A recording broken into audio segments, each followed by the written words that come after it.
Forget the recruitment posters you saw in the newspapers and the pristine, square-jawed heroes that the high command likes to parade in front of the cameras. War isn't won by men who march in perfect lines, polish their boots to a mirror shine, or salute every officer who walks by. The real war, the one in the mud, the one in the dark, the one that actually breaks the enemy, is won by those willing to embrace the insanity and do the filthy work that the generals are too refined to acknowledge. On the eve of D-Day, while thousands of American boys were sitting in quiet circles, praying to a God they hoped was listening, a small group of us were doing something unthinkable. I was standing there, a knife in one hand and a handful of soot in the other. We weren't praying. We were preparing for a massacre. We shaved our heads into raw, jagged mohawks and smeared our faces with war paint made from the thick, oily filth of C-47 exhaust pipes. My name is Jake McNiece, and they called us the Filthy 13. I didn't care about medals, and I sure as hell didn't care for authority. I spent more time in the stockade than I did on the parade ground. But when the brass realized they needed a miracle on the banks of the Douve River, a suicide mission behind Nazi lines, they didn't call the choir boys. They unlocked the cells and called for the men who weren't afraid to be monsters. To preserve the memory of the men who did the impossible, and to ensure the stories of the Filthy 13 are never forgotten by history, please consider subscribing to the channel. We honor those who served not by polishing their legends, but by telling the raw, unvarnished truth of the battlefield. Join us in keeping these memories alive. It was June 1944, and England was one giant powder keg waiting for a match. We were stationed at Upottery Airfield, tucked away in the countryside, but the tension was thick enough to choke on. The 101st Airborne Division was a massive machine of war, but my unit, the demolition section of the 502nd Parachute Infantry Regiment, was the grit in the gears. We were the outcasts. The Army spent 3 years trying to break us, trying to make us sit up straight and act like soldiers, but you can't tame a man who's already decided he's dead. We lived in our own filth, refused to bathe, and treated the military police like an opposing army. We were experts in one thing: high explosives.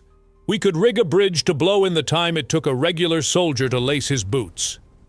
The mission we were handed for the invasion was simple on paper and a death sentence in reality. We were to jump hours before the main force, land deep in the swamps of Normandy, and destroy or capture the bridges over the Douve River. If we failed, the German Panzer divisions would roll right over the boys landing at Utah Beach. The generals knew it was a one-way trip. They didn't expect us to come back, and to be honest, I don't think they wanted us back.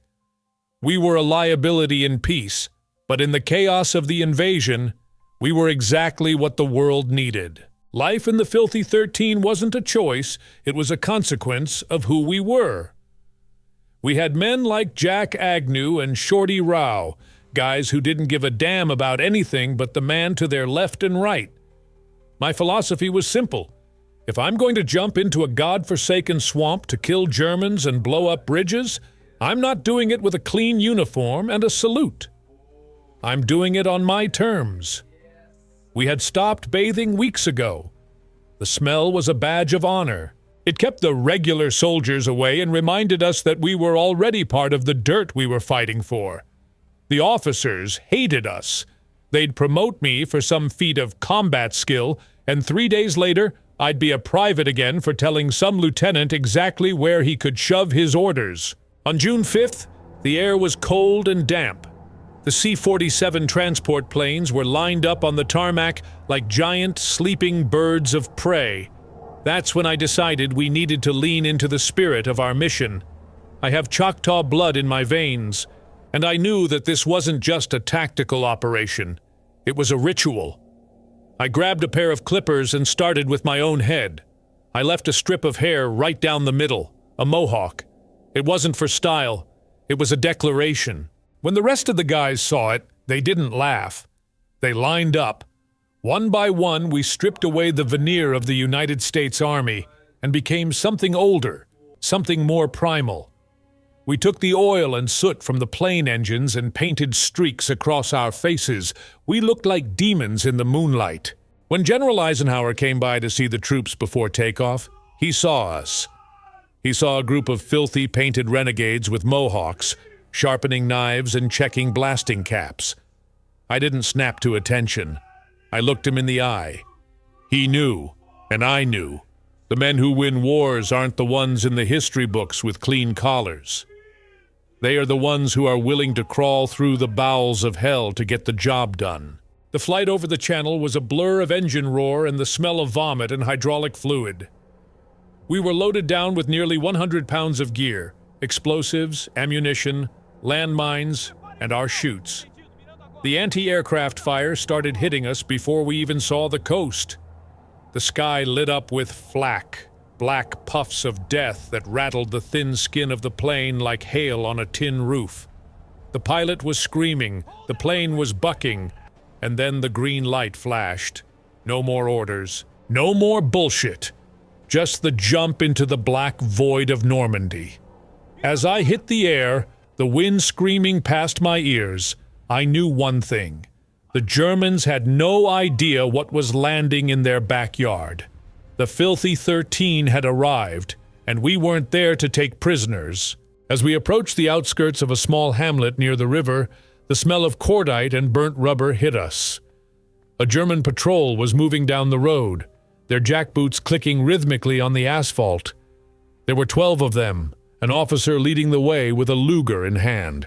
We didn't wait for an order. I signaled with a hand gesture, and we melted into the brush. They were laughing, probably thinking the paratrooper threat was a myth or a disaster. They didn't see the Mohawks in the shadows. When we opened fire, it wasn't a skirmish. It was an execution. The Thompson barked, the .45 caliber rounds tearing through the night and the wool coats of the Wehrmacht. It was over in 30 seconds. No prisoners. We couldn't afford them, and frankly, we didn't want them. I walked over to the fallen officer, his eyes wide in the moonlight, looking at me like I was a demon from another world. I didn't feel like a hero. I felt like a man doing a job that the good boys back at the base didn't have the stomach for. We stripped the patrol of any useful maps and grenades, then pushed deeper into the marsh. The Douve River was close now. I could hear the rushing water, a sound that meant we were nearing the bridge, and the hundreds of German soldiers stationed there to protect it. We were outnumbered 10 to 1, isolated behind enemy lines, and carrying enough explosives to level a city block. "Jake!" Agnew hissed, his voice barely audible over the distant, rhythmic thumping of heavy artillery. "They've got the bridge zeroed. Sniper in the farmhouse at 3 o'clock. He's already clipped a guy from the 501st who tried to make a run for the bank." I peered through the hedgerow, the thorns catching on my jump jacket. About 400 yards ahead, the stone bridge spanning the Douve sat squat and defiant. It was our target. If that bridge stayed standing, the German Panzer divisions would roll right over our boys at Utah Beach like a tidal wave. If we blew it, we'd trap them. Simple math. But the Krauts weren't stupid. They had a MG-42 nest dug into the embankment and at least one marksman picking off anything that moved in the marsh. I pulled a block of TNT from my pack. In the dark, the others looked at me, their mohawks casting jagged shadows against the moonlight.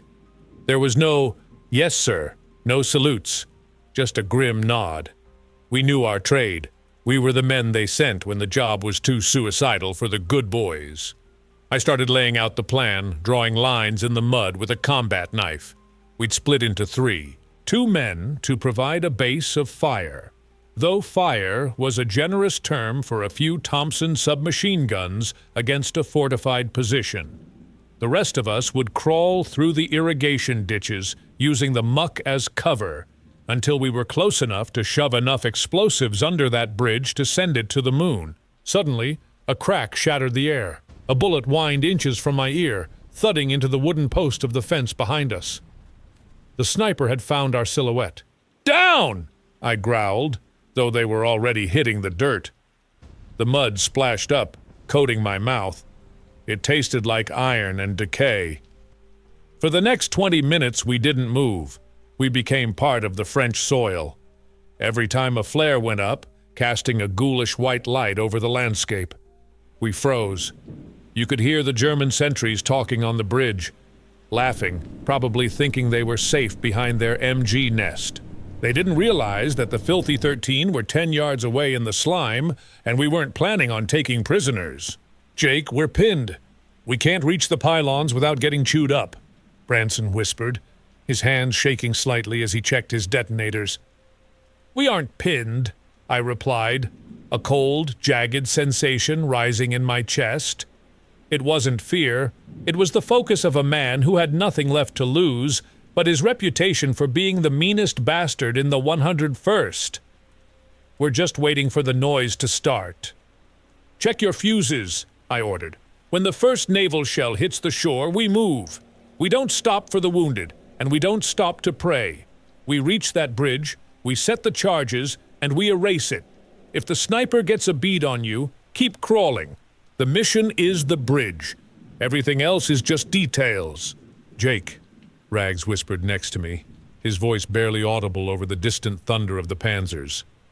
"If we don't blow this thing in the next 10 minutes, those tanks are going to be on the beach before the boys even get their boots wet." I didn't look at him. I was staring at the gray silhouette of the bridge. It was a sturdy piece of masonry and steel, crawling with krauts who knew exactly what was at stake. "Set the charges," I mouthed. We started working. This was our craft. The Army had spent thousands of dollars training us to be the best demolition specialists in the world, and we were about to give them their money's worth. We jammed the C4 into the crevices of the stone, wiring the primacord with a practiced mechanical speed. My hands were shaking, not from fear, but from the sheer adrenaline of being inches away from a violent end. One spark, one stray bullet hitting these bags, and we'd be vapor before we even heard the bang. Every time a naval shell landed nearby, the bridge groaned and dust fell on our heads. I looked up and saw a German sentry leaning over the rail, spitting into the water. The spit landed on my shoulder. I didn't move. I waited until he turned away. Then I finished the loop. Suddenly, the world exploded into light. A flare went up from the German side, turning the marsh into a ghostly neon-green nightmare. "Contact!" someone screamed from the bank. The MG-42 opened up, its Hitler's buzzsaw roar tearing through the silence. Tracers zipped over our heads like angry fireflies. "Finish it!" I yelled, abandoning stealth. We were exposed. Bullets were slapping into the water and chipping the stone pillars inches from our faces. I grabbed the firing wire and started scrambling back toward the tree line, dragging the heavy reel. My guys were laying down a base of fire with their Thompsons, the chugging thump, thump, thump of the .45 caliber rounds providing a desperate rhythm to our retreat. I saw Shorty go down, a round catching him in the thigh, but he didn't stop firing. He crawled backward, his face twisted in a grin that was more of a snarl. We reached the ditch we designated as our cover just as a German truck arrived on the far side of the bridge, loaded with infantry ready to reinforce the coast. I didn't give them a chance to jump out. "For the 13!" I roared, and I slammed the plunger down. The concussion hit us like a physical wall. It wasn't just a sound, it was a vacuum that sucked the air right out of our lungs. A massive orange fireball bloomed in the center of the bridge, lifting the entire structure upward before it disintegrated into a rain of stone and twisted metal. The German truck was tossed into the air like a toy, disappearing into the debris. The shock wave rolled over us, hot and smelling of sulfur. For a few seconds, there was a deafening silence, the kind of silence that only follows a great violence. Then the sound of the river returned, but it sounded different now. It was the sound of a river that was no longer a path for the enemy. We had cut the throat of the German defense at the Douve. We sat there in the mud, covered in soot and the blood of our own, breathing in the wreckage. We weren't heroes in the books, My face was still smeared with the remnants of the oil paint and charcoal from the jump, now crusted over with Normandy mud and sweat. We hadn't bathed, we hadn't slept, and we certainly weren't in the mood for the proper military conduct that the high-ranking brass seemed so obsessed with. To them, we were a disciplinary nightmare. To the guys in the foxholes, we were the only ones crazy enough to go where the fire was hottest. Carentan was the bottleneck. If we didn't take it, the link between Utah and Omaha beaches was just a line on a map that didn't exist. We were moving along what the boys started calling Purple Heart Lane, a narrow stretch of road exposed to every German sniper and MG-42 nest within a 5-mile radius. I remember looking at my men. We weren't a parade unit. We were a collection of misfits, convicts, and brawlers who happened to be the best demolition men in the 101st. The brass can talk about strategic imperatives, but for us, it was about finding the source of that fire and extinguishing it with extreme prejudice. I signaled the boys. We didn't do things by the book. Why charge a fortified door when you have enough C4 to turn the whole front of a building into a pile of gravel? We started mouse-holing. It was a brutal, intimate way to fight. You blow a hole in the wall of a house, toss in a few grenades, wait for the dust to settle, and go in with the Thompson and the knife. In one of those houses, the smoke was so thick you couldn't see your own hand. I burst through a shattered doorway and came face to face with a German sergeant. He was trying to clear a jam on his Luger. I didn't give him the chance. I hit him with the butt of my Thompson, a sickening crack of bone on wood, and finished it. There was no hatred in it, just the cold, hard math of survival. He was in my way, and I had guys depending on me to keep moving. Between the fighting, we'd find a cellar. In one, we found a cache of local cider. We didn't wait for permission. We popped the corks with our jump knives and drank while the artillery pounded the roof above us. An officer from the 506th came in, looking all starched and proper despite the grime, and started barking about requisition protocols and unit discipline. I just looked at him, my mohawk matted with blood that wasn't mine, and took another long pull of the bottle. I told him that if he wanted to court-martial me, he'd have to wait until the Kraut stopped trying to kill us, or he could grab a rifle and help us clear the next block. He turned redder than the wine, but he shut up. They needed us. They hated us.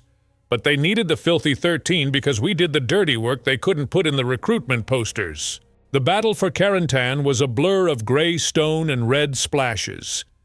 It was the sound of boots on broken glass and the constant rhythmic thump-thump of mortars. We fought for every room, every staircase. By the time the town was officially ours, the streets were a graveyard of iron and flesh. We sat on the curb of a shattered cafe, our uniforms stiff with salt and filth, watching the columns of regular infantry march in. They looked at us like we were monsters, and maybe we were. We had survived the jump, the bridges, and now the hell of Carentan. I didn't feel like a hero. I felt tired. I felt like I needed a smoke and a place to sleep where the ceiling wasn't likely to fall on me. We had held the line, not for the generals or the medals, but for the man to our left and right. The filthy 13 were still standing, and in that meat grinder, that was the only victory that mattered.